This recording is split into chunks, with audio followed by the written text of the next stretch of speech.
We're back. Are you biting your tongue? Mm-mm. Oh, That's my Michael Jordan thinking face. I see. Remember he used to shoot with his tongue out all the time? Yes. Yeah. How's it going, man? That's right. Good. Yeah? Good. Look at it. I'm wearing Tell us about that, please. Expect Miracles Foundation Distance Challenge Expect them. T-shirt. Tell us about that, Jeff. So it's a challenge they do every year. Expect Miracles Foundation is part of the financial industry network, and they created a fund, a charity that provides grants to young cancer people who have recovered from cancer. So they're fully recovered, but then they're faced with all this financial debt afterwards, and these grants help them kind of get back on their feet. All right. And what are you doing? What is I have Jeff, to do 20 miles of something. What have you committed to? I'm committed to committed to a padded room probably, but I have to do 20 miles, and we have a goal, and we have Team Branartica is participating, and I've done 1 mile so far. 2 days, 1 mile. Slow down, man. 1 mile. All right, I haven't done a damn thing yet. So, yeah, it's a great cause. Yeah, it is a great cause. And Jeff, how do people find out more about that? I will put a link in the comments. Excellent. Sure. Excellent. So welcome. We're back with Where the Dogs of Society Howl. And today's show is called From Dashboards to Surfboards. And you're going to find out why. We got a great guest, and everybody already has been commenting saying, "Oh my God, I love Russ. Oh my God, #1 fan." So Russ, while you're in the green room, don't open the door for anyone unless they have the secret knock, because apparently you have quite a stalker crew audience. So people that extremely love you. Yes. So Jeff, do you think there's a difference between having data and knowing what to do with it? 100. Yes, because a lot of people say, "Oh yeah, make sure that we have the data on this being collected, let's say for your website." But then, what do you do with it? Right? That's the big part of this. Is like, what do you do with that data? And how can you read it and extract what you need out of it that could make the change for the better? Right. I think if you really took time and looked into other businesses, or if a business founder, CEO, looked into it, and they'd find, yeah, we've got data, but it's buried somewhere. Nobody knows where it is or what to do with it. They have the numbers, they have the charts, reports, decks thick enough to stun a mule with. But what are they going to do with it? And not everybody knows. That's an important, but that's only part of what we're going to be rapping about today. So it's really exciting, and I want to get right to it. Our guest today, as you already know, is named. Oh, I just want to back up for a second. Is it data or is it data? Data or data? Data's on Star Trek, wasn't he? Yeah, I always think of. I think of data on Star Trek. I also think of data as an alternate word for poop. I don't know where it came from, why I use it, but whenever I hear "we've got the data," I'm like, nice. Okay, that's nice. 12-year-old me is thrilled about right. So let me see if I can segue smoothly, fluidly. Okay. Oh, you just said smoothly, fluidly, and doo-doo all in the same. I know. And now I'm really stuck in the mud, if you will. All right. I'm not going to get out of this, so I'm just going to move forward with it. Okay. Hopefully there's plenty of comments, and if you have questions today, throw them in there, boys and girls. Please. Okay. Okay. Mr. Russ Abstein has spent more than 30 years turning giant data piles, there it is again, into actual shelf wins. So He's been with Kraft, Kimberly-Clark, to Samsung, Signify. Now he serves as Senior Director of Category Management at Sorry, have to do that every time I say their name. But he also runs his own consulting firm, Catman Analytics Group. And Russ has built a career around walking into retailer meetings with insights, a planogram, and a story that makes buyers lean forward instead of checking their phones. He also happens to live 2 blocks from the Atlantic Ocean. He does love to surf, ladies and gents. And even if he says that he's not that good at it, I mean, the fact that he's out there doing it, surfing is legitimate. First of all, that's legit. It's right. I'm sure it's the ultimate core workout. Plus, there's so many things out there that just want to eat you. Right. So, it's the old joke. The ocean is filled with things that want to kill and eat us. Let's bring the kids. Yes. So anyways, so he is in the good old state called Florida. And we're going to talk today about his whole intake form and everything else. And, he's a fascinating guy and we want to bring him in. So without further ado, bring in Mr. Russ. Here he is. Hey. Hello, Russ. Welcome, Russ. First off, I almost did for those old enough, the Soupy Sales spit take when you did the data versus data. I was going to go dada. Dada. We don't like to call it data. We like to call it insights. And I do it in the whisper voice because it makes it sound like it's more effing important, right? And I do remember Soupy Sales. So yes. Yeah, classic. If you don't remember them, look them up. It's that reference is as old as I am, which is not that old, right? I know. So So awesome. Icebreaker, we were coming on, and I told you guys the story a little bit earlier, but I was thinking like I was in this meeting last week. It was a great meeting, and we talked about planning and all the fun things that my department was going to help do. And it's like something was missing. Like maybe it was the lights, maybe it was like no music, and it's like I was looking for a ramp up song. So back to you guys, like if you were to come on stage, and Peter, you could say at Disney, and Jeff, you could say at all the other fun places you've been at, what would that ramp up song be for you? Like what would the one, and you guys are rock and roll guys, so like I think this feels like an appropriate, I'm guessing an appropriate absolutely topic du jour. Yes. Yeah. I mean, I know at Disney, so I was one of the production guys, also happened to be the MC. So I got to produce a lot of the audio tracks that went into putting on a live show. And never in the park, of course, but in different cities across the state. When it was my turn to come on the stage, I always wanted to have like that walk-up song that you dream of. So a lot of times I would use like clips from like 2 Minutes to Midnight by Iron Maiden, or I loved Drop Dead Legs by Motley Crue. That's Van Halen. Yeah. And anything by Motley Crue. But I mean, because there was no one there to stop me from doing it. And I used to love that. In fact, my daughter now, being a softball player, is always looking for a new walk-up tune. Her go-to is Crazy Train, which I think is everybody's. It's like if you use Crazy Train, you're going to either use Crazy Train or Welcome to the Jungle. Right. I was trying to get her to use a song called Only by Anthrax, but she wasn't having it. Jeff, how about you? Scott Ian is the ugliest man in rock and roll. I know, but he's so fierce.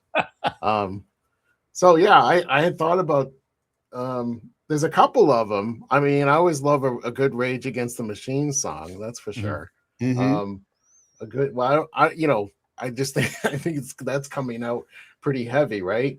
But I was thinking Hysteria by Muse. I was thinking that thing really hits, and I think that would be kind of fun to walk out on a stage with that. Be awesome. Yeah. Awesome. And I was thinking Unchained Van Halen. I wanted the riff. I wanted the, I wanted to look behind me like, hey, you made the great call, because what usually happens. Like Peter, I'd be worried like It's a Small World would be playing on 1.5 speed. Like if you walk out, it was like, holy cow, I didn't see that. Yes. I didn't see that coming. The 666 number of the beast. Yeah, I didn't see that coming. Right. People are losing their marbles. I would have had a very short career for sure. Yeah, but I loved that kind of a thing and having the opportunity to do that. How about How about you, Russ? Yeah. Any others?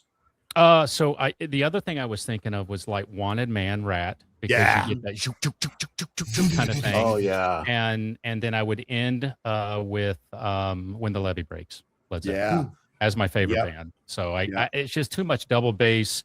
Bonham's just a beast, and yeah, that would be kind of where I would go. You know what's another good one many people don't know is a song called Fever Dog by Stillwater from the Almost Famous soundtrack. Stillwater was the band, the fake band that the okay. That Cameron was playing. Was that was the character, right? They had a song called Fever Dog that was just off the charts good. Very Zeppelin-y, just total Zeppelin. Yeah. You know. Awesome. Gavin Conkle's in the audience and he's just swearing like a sailor. I don't know what he's doing. Always swearing, that guy. And I wanted to say while I'm doing a shout out to Gavin. Oh, nice. I have one of these. Okay, so I was trying to figure that out on your LinkedIn post. I was like, ginger beer, ginger. It was. We didn't finish the verb on that one. Ginger Labs.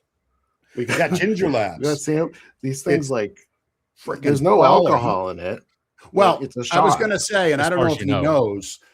Maybe he can answer this. I'm going to guess the answer is inappropriate or very appropriate. Last night, my wife was like, I want something to drink, but I don't know what. I was like, why don't I make you a little vodka cocktail? She's like, yeah, but I don't know what we have. I was like, I know what to do.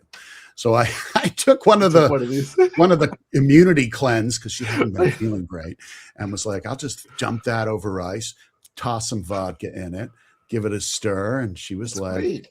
I have a great buzz and I feel awesome. Awesome. Just don't take a Jardiance.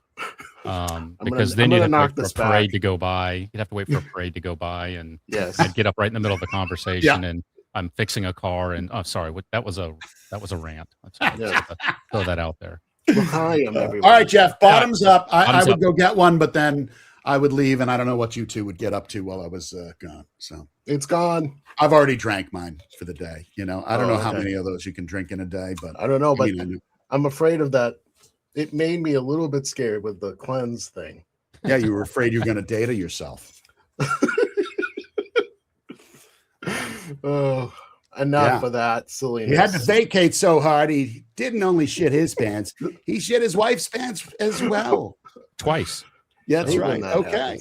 It's all out there now. That's actually a category selling story we could probably take advantage of because then you could partner with the toilet paper guys. That's and then, right. See, it's all about complement. So one thing we do in the biz is about complementary products. Like what products go with what. So back as a sales rep, I was working for General Foods at the time, and I was selling Post cereals, and one of the Post cereals was grape nuts, and the slogan I love grape nuts, by the way. was all morning long, keep it strong, or something like this. And I'm like, God, who could I partner with? So I asked the store manager, hey, let me put this display right here. And he's like, well, that kind of feels inappropriate. I'm like, no, it's around toilet paper. I mean, it fits great.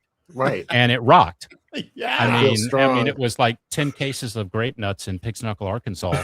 And it sold like a machine. And he was like, hey, when can we come back? I'm like, wait till I start selling shredded wheat. Oh my God. And so you asked about data to insight. So the insight, it's not about what data said. It was the insight that said, if I take A, I'm going to need B. If I need B, then that's two things in the basket that you didn't have. Because that's what grocers and retailers care about. They care about what's my basket going to be, and how do I come back? How do I convert? How do I do all that stuff? That's the fun part about data. And now I can't get it out of my head now. Now you're right. I just see the Fram oil filter. I see the Fram oil filter over the Star Trek guy, and I'm trying to go, wow, how does that work out? So yeah, it's like the old song. What is it? I say tomato, you say tomato. I used to sing, I say car, you say car. Car, car, car. Let's call the whole thing a car. But that doesn't make any sense. No, that doesn't make any sense whatsoever. Oh, fuck. All right. Obviously, maybe I had a little leftover of that vodka cleanse. Maybe not. Who knows? Anyway, on that note, after I've now sung my way into another hole, let's talk a little bit about some of the things that you know a bit about. And we're going to also get into the things that we really want to talk about overall. But like a simple start, and I fall into this category when people hear category management, like I think people just get confused, their eyes glaze over. What does it really mean? Yeah. As a father of 3 and doing this for 30 years, and when someone goes, well, what does your dad do? And my kids are like, I have no clue. I have no idea. And I put it like this. Anytime you walk into a store, anytime you walk into a setting where you are going to purchase something, you're sitting in front of an aisle and you make decisions. You make decisions on what brand, what item, what size, what flavor, whatever that happens to be. You make a decision. And to be honest with you, you make it in probably 1.7 to 3 seconds. That's how fast a consumer decision tree happens, right? And you do that so fast that you may not even know why I purchased this particular brand, or why I upgraded, or why I did any of those things. That's what category management is. It's how do I help 2 people? One, how do I help the manufacturer sell his best product, or the one that he or she is pushing? How do I put it in the right place on the shelf? How do I give him the right, whether it's distribution or pricing or promotional kind of ideas, to get that shopper to pause and shop and buy? And then how do I get that retailer to make that a category story? So the retailer really doesn't care about your brand per se. What they care about is, how is that item going to drive all of my category, whether maybe it's coffee or maybe it's electronics or whatever that happens to be. So we actually help 2 people. Category management helps. Do you have the right assortment? Do you have the right items?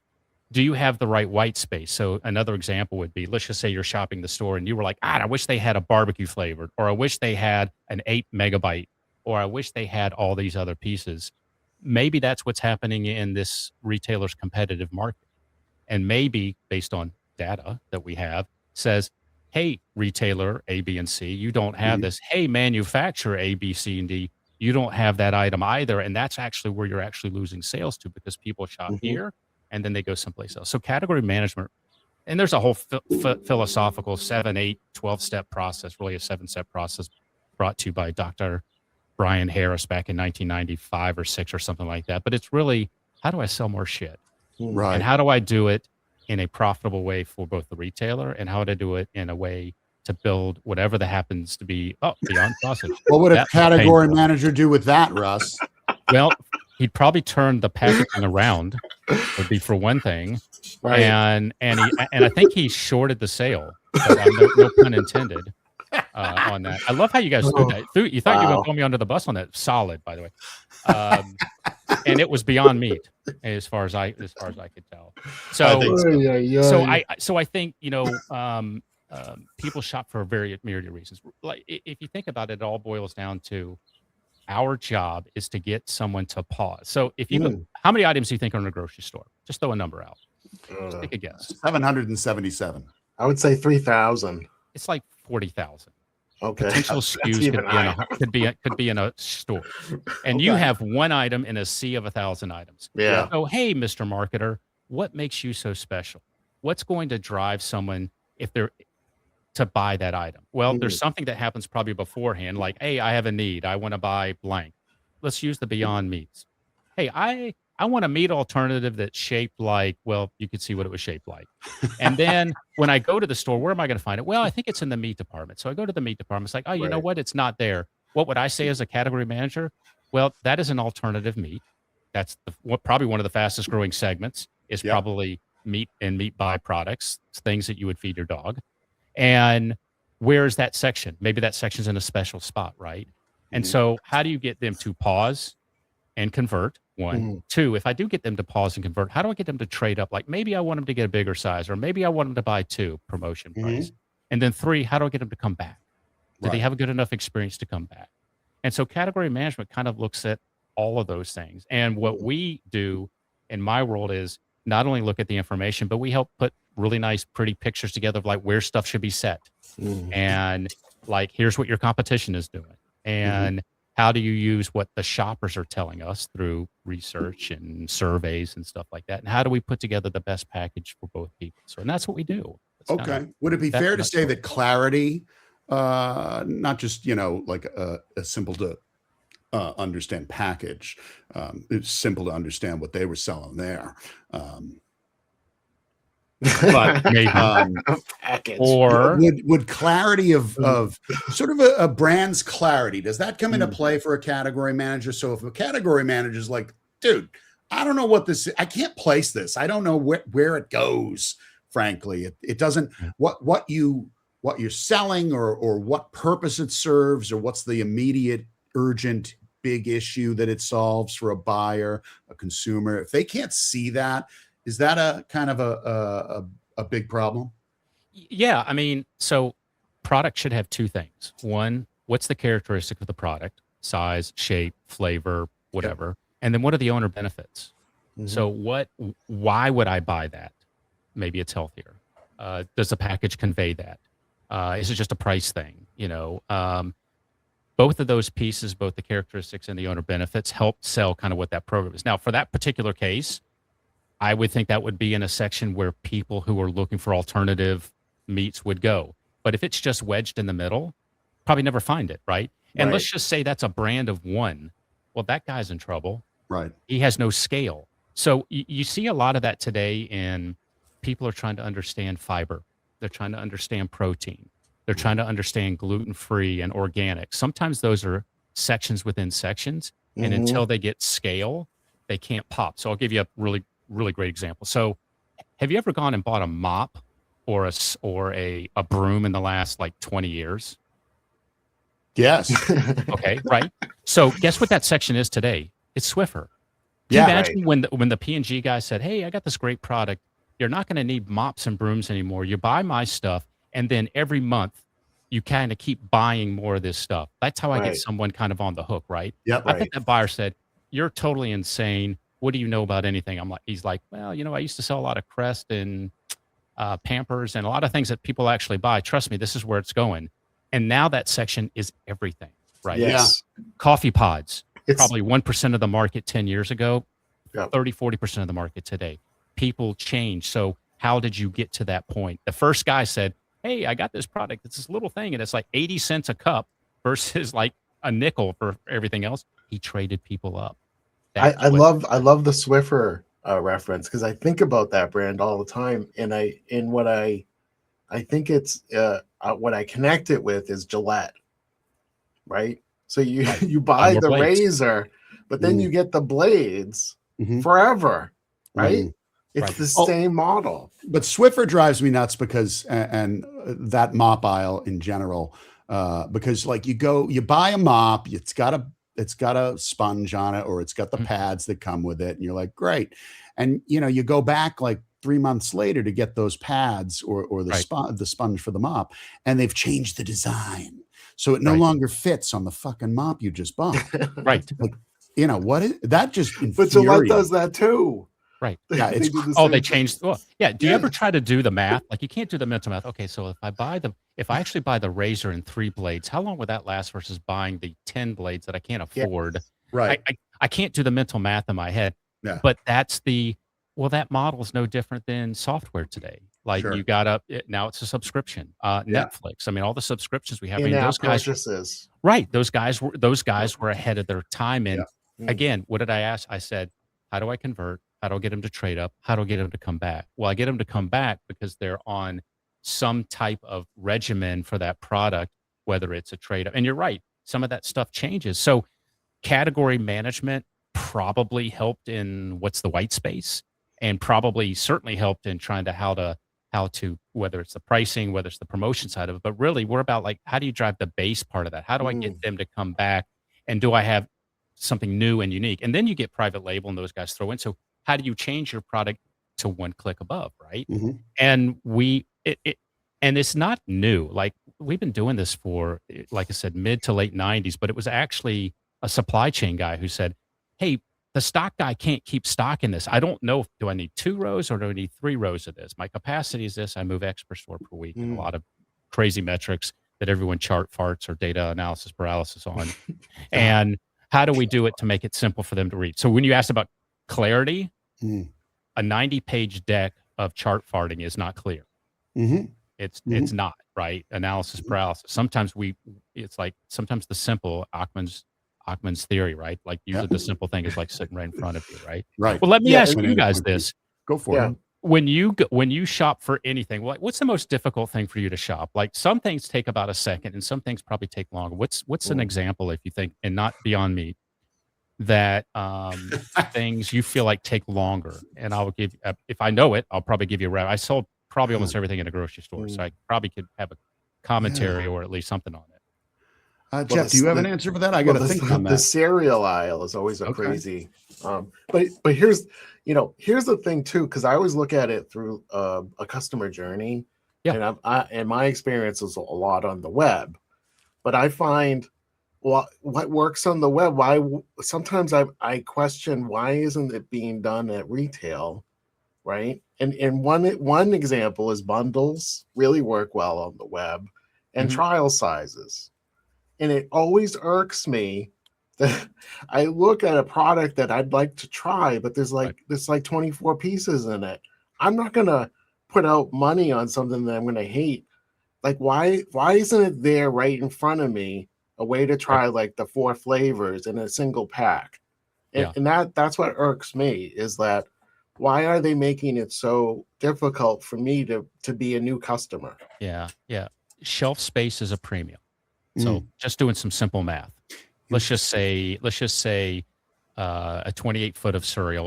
Those things are usually 5,600 feet, right?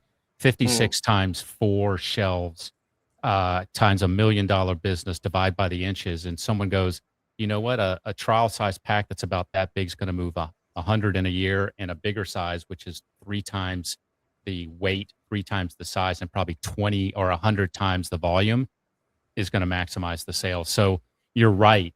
There's a fine line between having an assortment that gets people into the category and then having an assortment that gets people on. But what I will tell you, so here's the new thing, gents. Omnichannel's coming, and that mix and match between, I can't have everything in the store. So electronics are even a better example. Apple, Samsung. I mean, when you have phones, you don't have like maybe 3 versions, but there's about 1,000 online. They just don't have the shelf space for it. So you get interested in that product. And just Peter was asking you, like, what takes longer?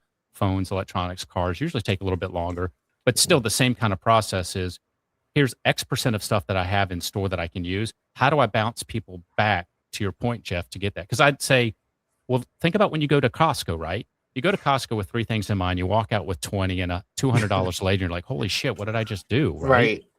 I would never buy a 50-gallon pound tin of peanut butter on a product I've never bought. Right. But Costco, from a Costco perspective, we look at it as like, well, we would have our best items there, because that's not a trial place. How do I get trial? Right. Well, what is my marketing on my dollar channel? What is my marketing in grocery stores? What's my marketing in convenience stores?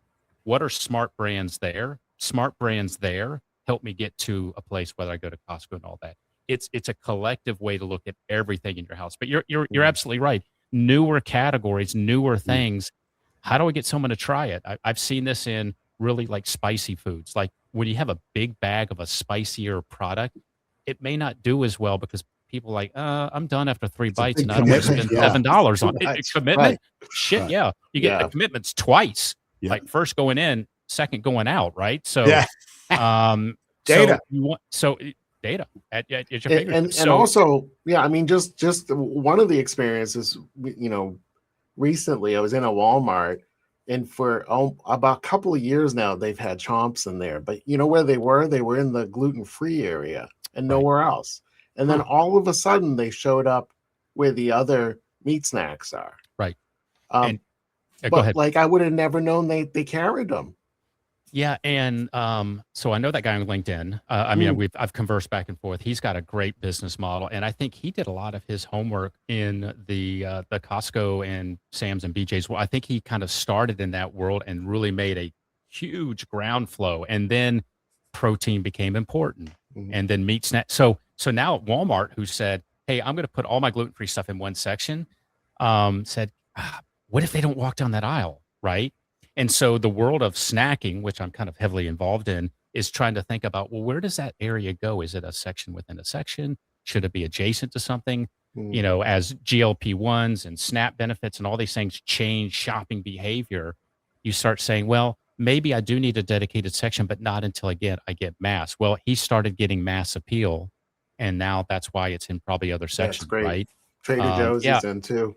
Yeah, and the sales will tell you. I mean, here at the end of the day, here's the funny part: we can market our ass off. We can have the greatest project since sliced bread, right? And the data will tell you one thing or the other. The shoppers are going to tell you what's going on. And I told this to we were speaking to Howl a few weeks ago, and some of their head merchants, and they're like, "Well, what do you think this goes? And where do you think this goes?" And I'm like, "The shopper's going to tell you. I'm not going to actually sit here and say that brand doesn't go there. Here's the idea. Here's how I think you should flow this aisle. Here's the way I think it should look, and put these brands here because they kind of fit in those molds." But I will tell you, in 6 weeks, 30, 60, 90 days, the shopper's going to tell you absolutely what's not going to work there because it just won't work. And that's the give and take. That's why shopping changes all the time. That's why sections change on at least a yearly basis, because some genius goes, "Hey, I think we should do it this way." Right. And that genius is usually this idiot, right? Sitting here doing that. Well, I loved Phaedra's comment here. And hello, Phaedra. Oh, yeah. She went to Costco for a rotisserie chicken and came home with a generator. Right. It's like, damn, those guys. We've all been. Right? They're so good. Fact, the treasure hunt mentality. I was in the store yesterday, and the standard line of, "Did you find everything you need?" I'm like, "No, I didn't find everything I fucking need. I found a whole ton of shit I didn't want. And that's what I'm buying today." Right. So that's how they get you. Let's go. And of course I come home and I'm like, "God, I don't need this stuff. Forgot the cilantro." Right. And I needed 50 pounds of it. The soapy devil. By the way, are you a cilantro guy or is it a soapy devil for you? I don't know what soapy devil is, but I am a cilantro guy. Some people are like lacking a chromosome. No, that's the wrong way to do it. Am I XX half Y? Some people are missing some kind of the second gene. degree? Their genes were spliced either by MK Ultra or something else. Too many neutrinos or something. So some people cannot stand the taste of cilantro because it tastes like soap. Yeah. Huh. And other people don't have an issue. I'm one that doesn't have an issue. I love it. Late grandmother used to call it the soapy devil. Don't bring that in my house. Okay, interesting. Funny. Just a quick question. Funny. Yeah. I definitely use cilantro guy. But here's a funny story about Phaedra's response on Costco. So, what is the number one concern for Costco? What do you think one of their top priorities is? 3, 2, 1. Their membership card. That drives everything, guys. Yeah. They are, well, first off, they have some standards like, hey, this thing needs to move X per store per week. Secondly, that product must have a 30, 25, 30% discount to grocery. We must have it. How do I get people in? But at the end of the day, it's like, how do I get them to have that $50, $75, $100 executive membership? That's what pays the bills for that place, which is a very different model than a lot of grocery stores, which is some of the other programs. And now here's another fun fact: data, people buying data. So a lot of retailers are selling not only their data to the Nielsen's and the Circanas of the world, but they're also selling some of their shopper data, not like who they are, but like what do they buy, because that's longitudinal. So most data sources I only get at this point in time, this group of people bought this. But when you start getting longitudinally, I know, hey, they made 10 shopping trips in a year. During those shopping trips, they bought these 3 or 4 things. By the way, of those 3 or 4 things, they actually bought them in different outlets. So that helps me understand that shopping trip isn't just about Costco, because the Costco shopper probably shops at 3 or 4 other outlets, right? Right. So again, more fun facts. It's a separate stop, right? It could be the warehouse store. It could be a mission. It's a separate mission, right? Let me ask you guys this. So fun fact. It's getting a chicken.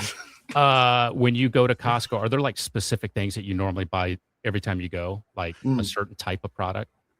Yeah, we have BJ's here. But, okay, BJ's, which thing. Yep, actually has more distribution. BJ's is a lot more assortment than the other two guys. Some people use it as like paper, like, hey, this is my paper trip.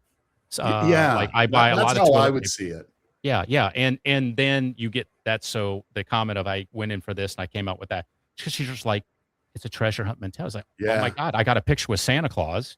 I'm pretty sure I got my driver's license renewed, and then hey, I just got a steak, a tomahawk steak. You know, I mean, it's like, how did they get me? I got to get out of this place. Well, that's like what is it?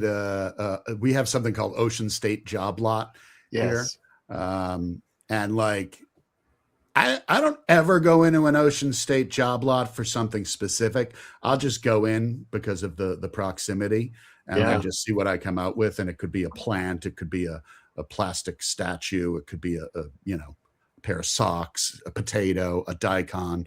Whatever they've got, I'm like, I just want to look and see what I can come out of here with. Yeah. But it's one of my secret stops, actually, is some of these kind of like they're like overstock, type items and stuff like that. So you're looking for a deal. You're a deal seeker. Right? I'm actually not even looking for a deal. I'm looking for brands that are not in my region that show up there, and they're new brands, and I can either order them online or I discover them in these places, and I do it all the time. And I'm like, who is this? Who is this brand? And it's not.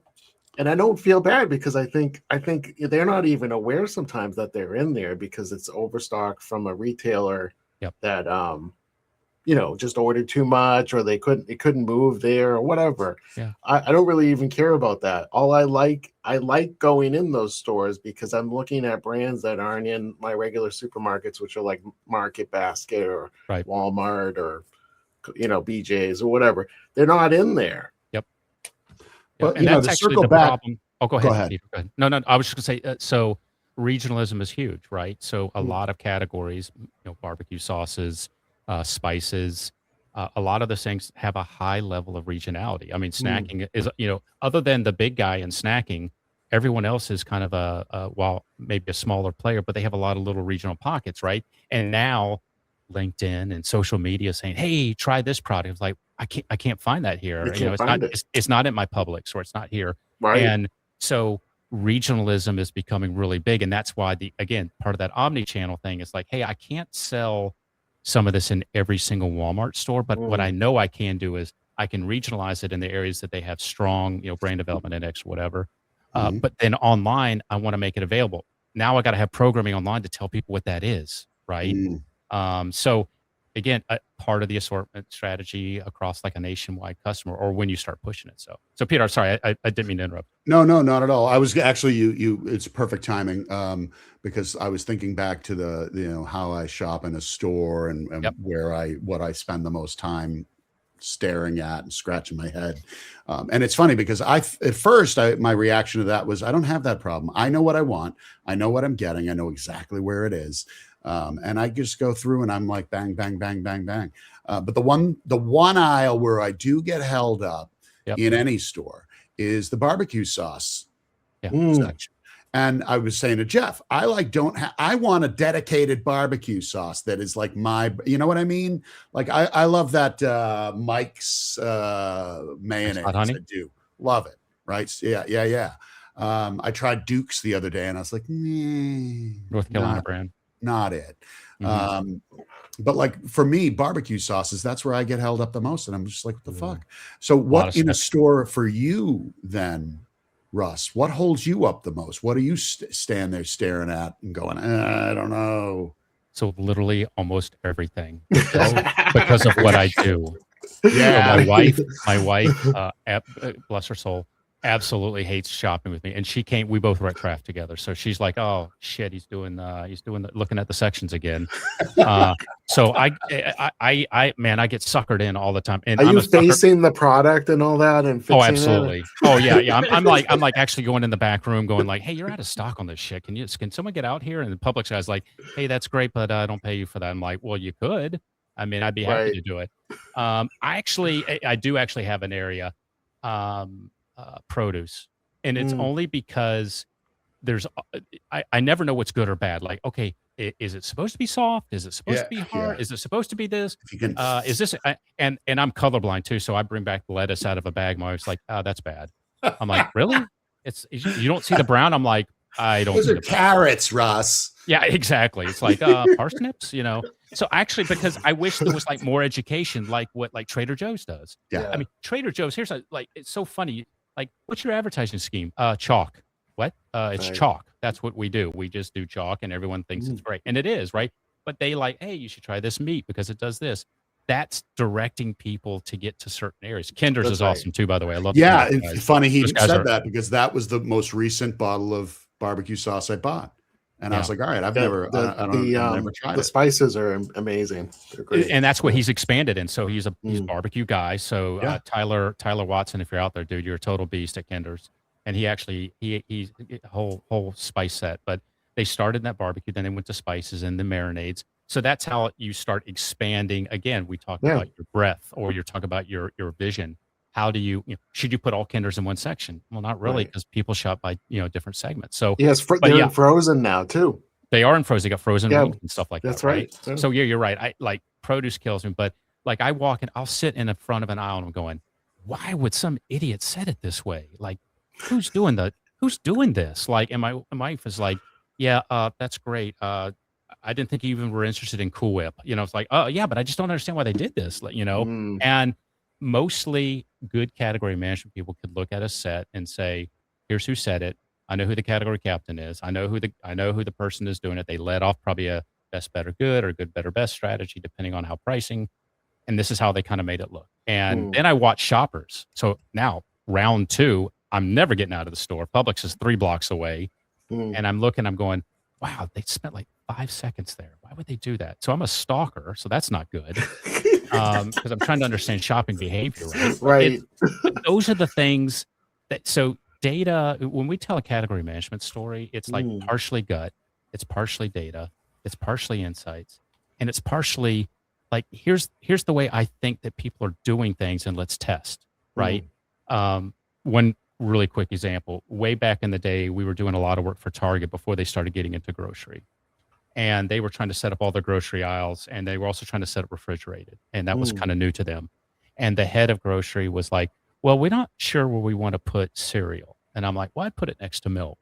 That feels kind of complimentary, right? She's like, yeah, I don't understand why people would have milk and cereal in the same basket. And I'm like, okay, I know you sold shoes for the last 10 years. No offense, but they're kind of in the same basket. Oh, by the way, 90% household penetration on both of those items.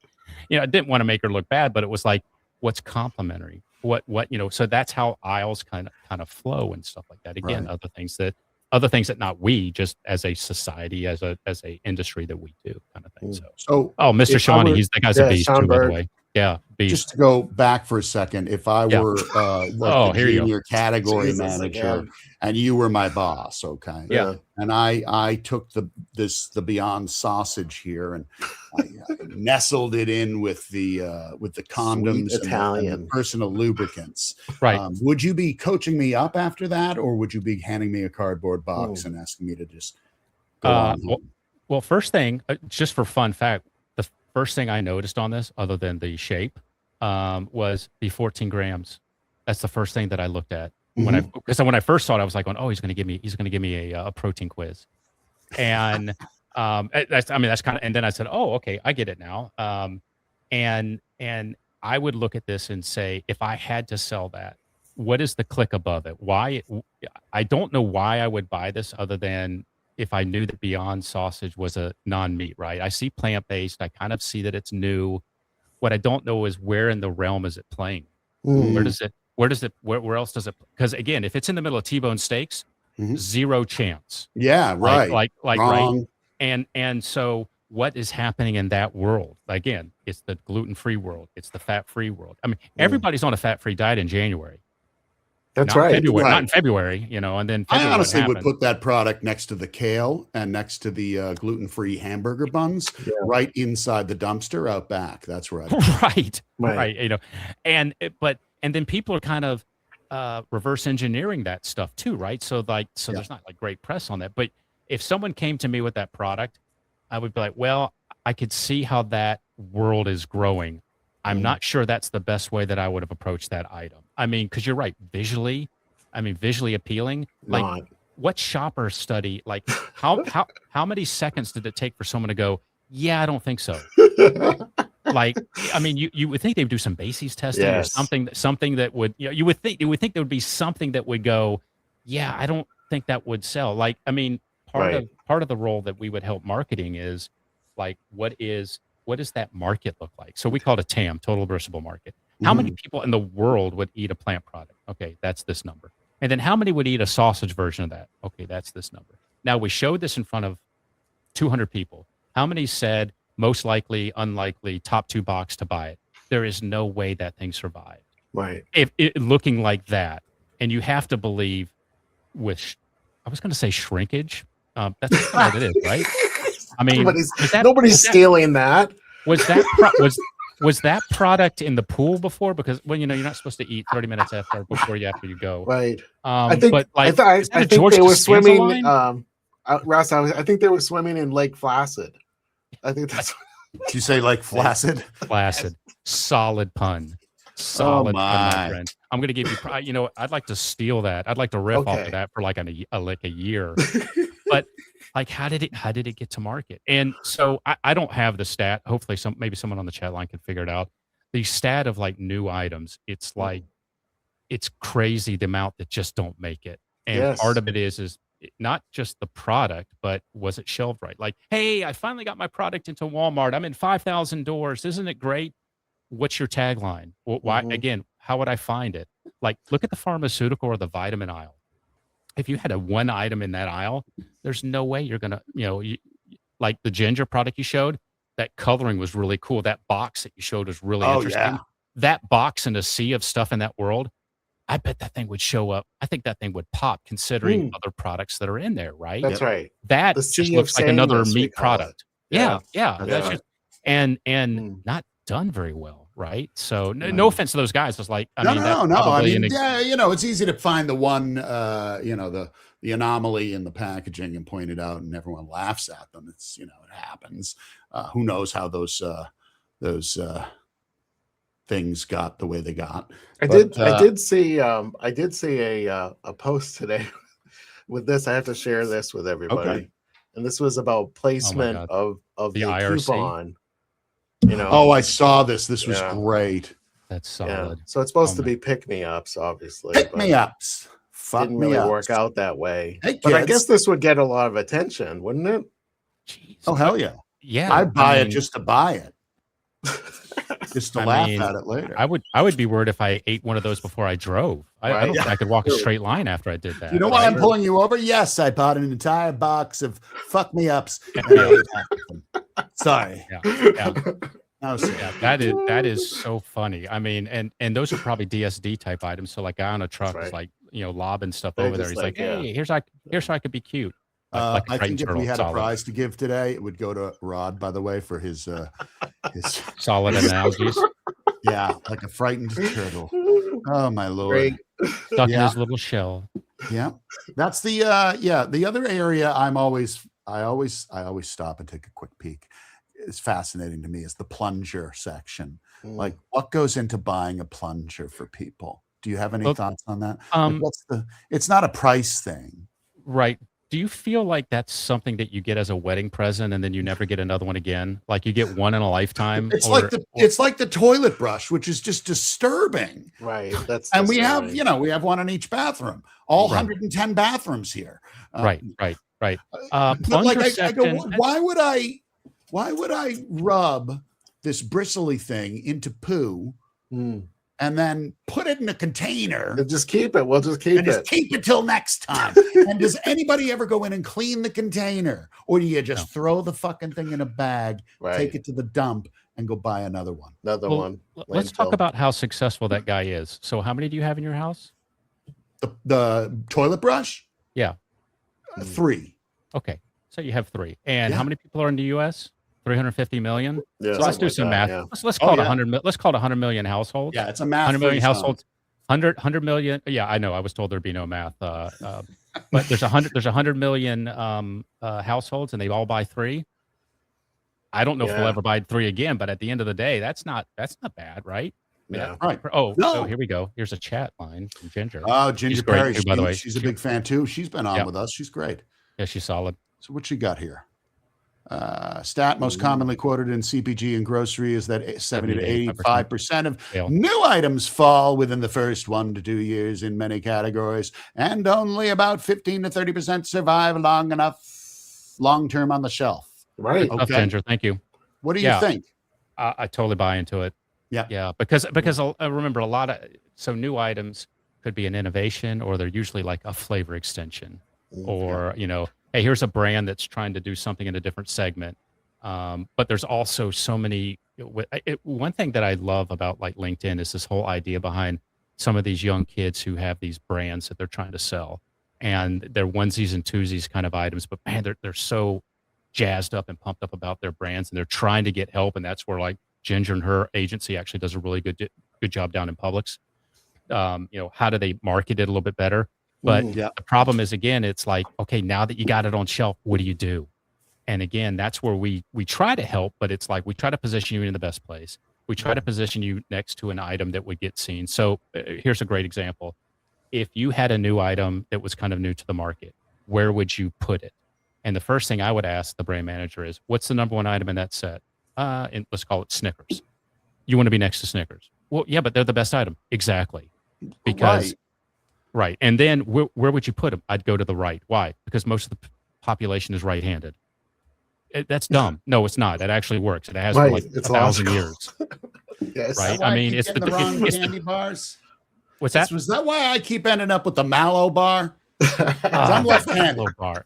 The Mallow bar. Oh my yes. God. So you're not actually. It's not going to work because two of the three of us are left-handed. That actually. Right. Usually my stat is okay. Everyone raise their hand who's right-handed, and like 90% raise the right hand, and I'm the only sucker with lefty. Yep, that's me. And then I'm going, okay, so that stat's not going to work here. So I'm not the mentalist, which is maybe a skill set I'd like to try. Hold on, wait, I could guess your PIN code. Yeah. No, I can't.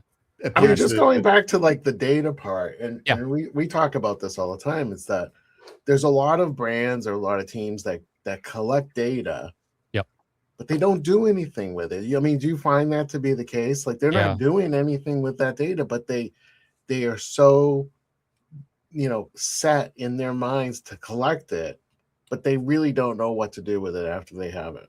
Yeah, and so first off, you have your own data. So like my own sales data, and anytime I call on an account, like, hey, you have free EDI data. Like anything I've ever sold you, most accounts can give it to you. Here's what you've sold by store, by item, by blah, blah, blah, blah, right? And then that's great, but what I don't know is how my competitive set is doing and how my category is doing, right? So another kind of quick example. If I told you that your sales were up 10%, you'd probably be on the moon, doing backflips, everything's great, right? What if I told you the category's up 20? That means you suck. That means you're not doing very good. That's right. Yeah. Conversely, I could say, well, God, my sales are down 3%. Man, it's a nightmare. Category's down 10%. You're actually doing pretty well. You're actually gaining share, right? So the collect of the data is people think they just got to have it. They got to have it. And they just got to do something with it. I've had more calls in my consulting world of like, hey, we just got into Circana. We just got into IRI. We just got into spins. I don't know what to do with it.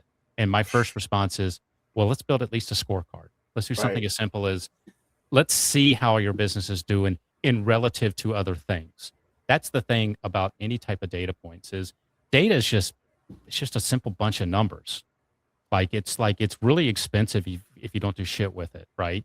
So how do I look at this number and compare it to something else? How do I compare it versus the category? How do I compare it against a like item? So when I asked what is the number one item, the reason I want the number one item is because everyone buys that. So if I'm to the right of that, in theory, without getting into details of it's not segment and all that, I have a good chance of being seen. Yes. Everything's just about being seen, right? I'm at eye level. Sometimes the best items are not at eye level because they're the best items. Like 15-ounce Cheerios is on the bottom shelf. Why? Yeah, because it doesn't matter. They're looking. It doesn't matter. I can have dog shit in a bag on the bottom. If it's the best-selling item, it's going to sell, right?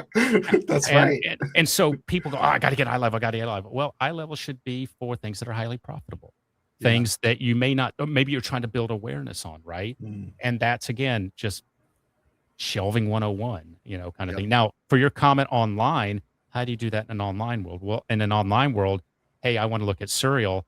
I got 1,000 choices. How do I get them to scope down to what I'm looking for? You do the little check boxes. Well, I think it's 15 ounces, and I don't know what the hell that means. And it's chocolatey, and it's a square, and it's got a marshmallow in it. So well, even if you go before the website, a lot of people, like we just talked about, like the data doesn't really mean anything. Correct. You can send 10,000 people to a website and nobody buys anything. What good is it? Right, right. And so there's a lot of, if you send 100 people and 90 of them buy, that's great.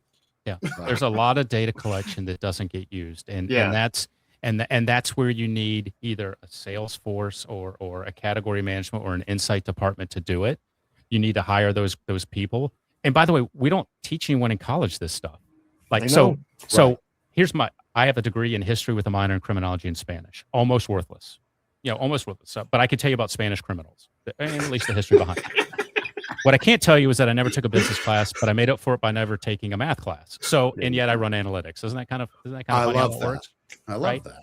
But I understand logic, and I understand mannerisms, and I understand how people behave and how they do things. And I can take 2 and 2 and add these things together. So the problem is you can have the best data scientist, you can have the best sales guy, you have the best marketing people. You need all those people to help tell that story, because the smart guy in the room, like I'm the dumbest guy in the room all the time, and I am okay with it. I want to be the dumbest guy in the room because I want to be challenged. I want to be, asked about that stuff. And so if I have all these different people in there, they help provide those pieces. But a lot of small companies spend a lot of money on data and they don't do anything with it. Shopper data is so valuable. All your products should be based on a shopper-centric model of what are they buying? What do they care about? Hey, I really want to push. The data is valuable when you do something with it. Right. Again, I quoted, it's just an expensive piece of numbers if you don't do anything with it. Right. And companies, old historic, Unilever's, Crafts, Procter & Gamble's, man, they've been doing it for so long. It's in their blood. They do nothing without kind of data. And, some of the things that shoppers and all that kind of tell them. I mean, Procter & Gamble would spend time in people's homes to understand, wow, when we went to India, not a lot of people had faucets or water that they could use all the time. So we came up with this, I don't know if it's Pearsall or one of their products, that you didn't need a lot of water for it. It's like, why would you come up with that item? Because it was a shopper need. The shoppers, they couldn't use it, absolutely. right? Well, I mean, go ahead. That's brilliant. I love that. I was just thinking of a weird buy I made. I bought parchment paper. Buy parchment paper maybe once or twice a year. Love it though. Great for bacon, by the way. Oh yeah, the only way to cook bacon in the only way to cook bacon in the oven, parchment paper. 100%. But like it was funny because I was looking, there wasn't like a lot of choices, but the one that caught my eye, and it happened to be Reynolds, I believe. Yep. Part of the Ryan Reynolds enterprise. I don't think so. I think so. No? God, that guy's got everything. What a legend. Okay. Buy a phone, Reynolds? Was it Burt Reynolds? Yeah. Which Reynolds was responsible for Reynolds? That was Mint. Yeah, so Burt Reynolds, Florida State guy. So yeah, I'm a big fan. Was it pre-smoking the Bandit days, or a fellow named Daryl Reynolds is I think the founder. He went to school with Jimmy Ziplock. Debbie Reynolds. He went to school with Debbie Reynolds. But anyway, point Jimmy being, Ziplock. right on the package, it said non-flat dispensing, non-curl. Right. And I was like, non-curl. Bang, buying it. Because when you pull off a piece of that parchment paper, it just goes. And you're like, so I have a trick. Do you do this, Russ? Because I know you said with the bacon.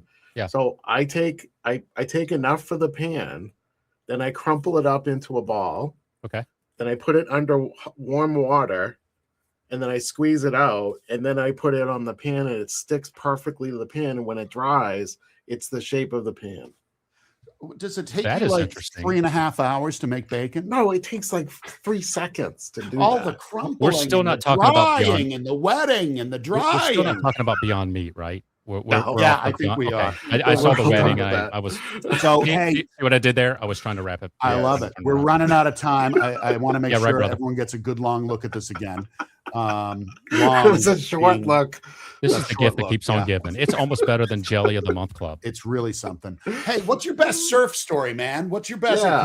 It could be riddled with danger. It could be fraught with joy, or some kind of a I'll tell you a fun fact. So it was with my youngest daughter. She was home, and I dragged her out surfing with me.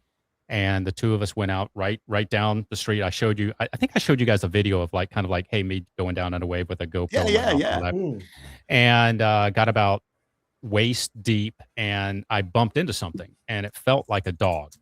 When I say dog, it was kind of like big, and it kind of like when you nudge against a dog, it kind of wraps around you.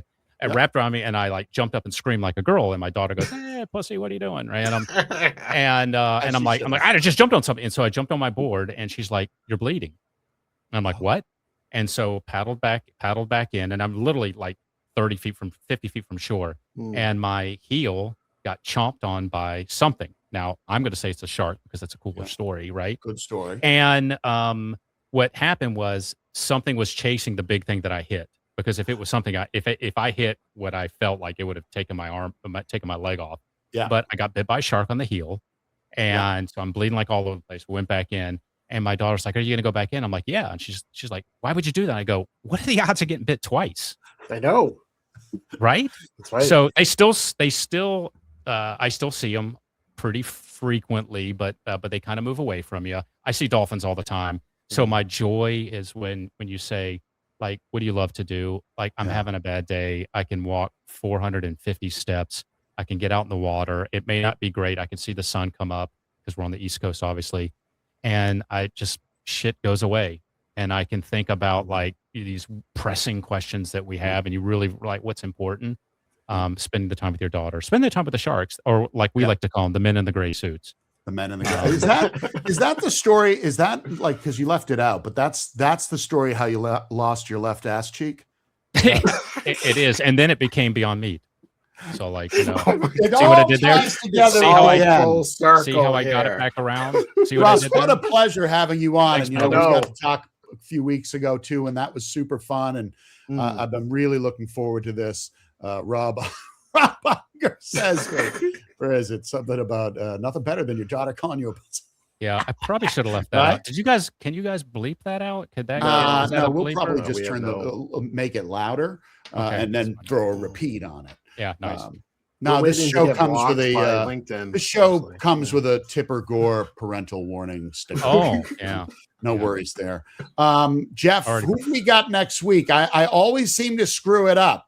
So the goddaughter of Michael Caine? It's Allison Caine, professor at Columbia University, and of course, Haven's Kitchen founder. Nice. You know, the one interesting fact I have found that I don't think anybody else knows is that one of Allison Caine's ancestors many millennia ago her uncle killed his brother. I think that's where the name Caine came from. No, I don't think so. You don't think that's true? I think that's made up. You think I made that up? Are we playing Liar's Club? Because that's one of my favorite games. So like, try to guess the actual object, right? I was waiting for Larry Hovis to come on. Right. Was the brother's name Abel? Oh, there you go. You picked up what I put down, and it was just a hot steaming pile of data. Right. Good thing we didn't commit to that. Let's do a shot every time we say the word data, because we'd all be in a hospital by now. There's a little bit left in here. Well, thank you all so much for coming today to Where the Appreciate Dogs of Society. Howl, Russ, you have been an absolute joy, and this was so fun and interesting. Thank you. Where can people find out more about you or connect with you on LinkedIn? Get me on LinkedIn or catmananalytics.com. And if not, you may see me in the world of snacking, coming to a snacking section near you. I love it. And next week we've got the lovely and talented Allison Caine, and Lord knows where we'll go with that. She's really cool, and she actually has a twist on exit stories that I think is really fascinating, but I won't give that up now. We'll talk later. All right, my friends, we'll see you soon. Yeah. All right, everyone. Oh, last thing. It's important that you remember this. Don't forget the one